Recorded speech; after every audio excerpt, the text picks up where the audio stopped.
আল্লাহ সুবহানাহু ওয়া তাআলা তাদেরকে তো জান্নাত দিবে, কিন্তু জান্নাতের মতো অনেকগুলি দরজা আছে, বিশেষ করে রোজাদারদের জন্য একটা স্পেশাল দরজা আল্লাহ তাআলা তৈরি করে ফেলেছে।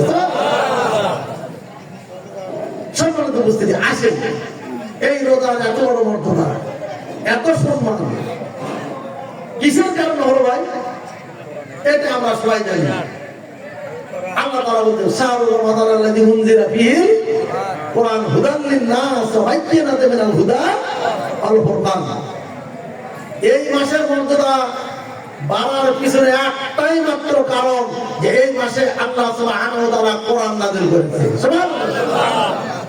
একটা মাসের মধ্যে কোরআন নাযিল হওয়ার কারণে এই মাসের মর্যাদা যদি বাড়ে, আর কোন জাতি যদি কোন গোষ্ঠী যদি এই কোরআনকে জীবনের প্রতিটা ক্ষেত্রে মানে, তাহলে এই দেশ, এই জাতি অবস্থা কোন জায়গায় যাবে আপনাদের বিবেকের কাছে প্রস্তুত? জান্নাতের একটা পরিবেশ তৈরি হয়ে যাবে। কি কথা ঠিক আছে? সম্মানিত উপস্থিতি, আসরের নামাজের পর থেকে এতক্ষণ পর্যন্ত সেই কোরআনের কথাই আপনাদের সামনে আলোচনা হয়েছে। কি কথা ঠিক না ঠিক? কারণ বাংলাদেশ জামাত ইসলাম কিচ্ছা কাহিনীতে বিশ্বাস করে না। দলিল কোরআন হাদিসের চাইতে অন্য কাউকে আমরা গুরুত্ব দেই না। আমরা কথা বলতে গেলে কোরআন হাদিসে বলার চেষ্টা করি। কোন বুজুর্গ, কোন মুরব্বী এদের তো আক্কা আমরা করি না।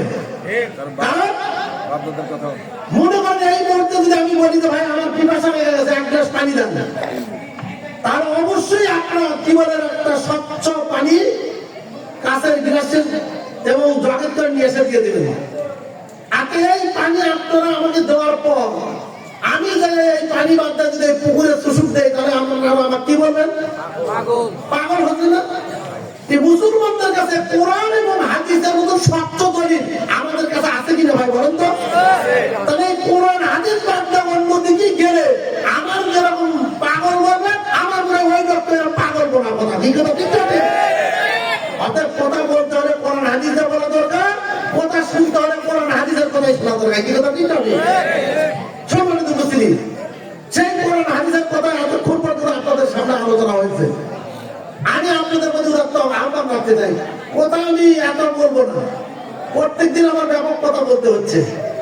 আমি শুধু আপনাদের কাছে কথাটুকু বলতে চাই যে আমরা এই যে রোজা রাখার মধ্য দিয়ে আসলে রোজা ফরজটা কেন করা হয়েছে?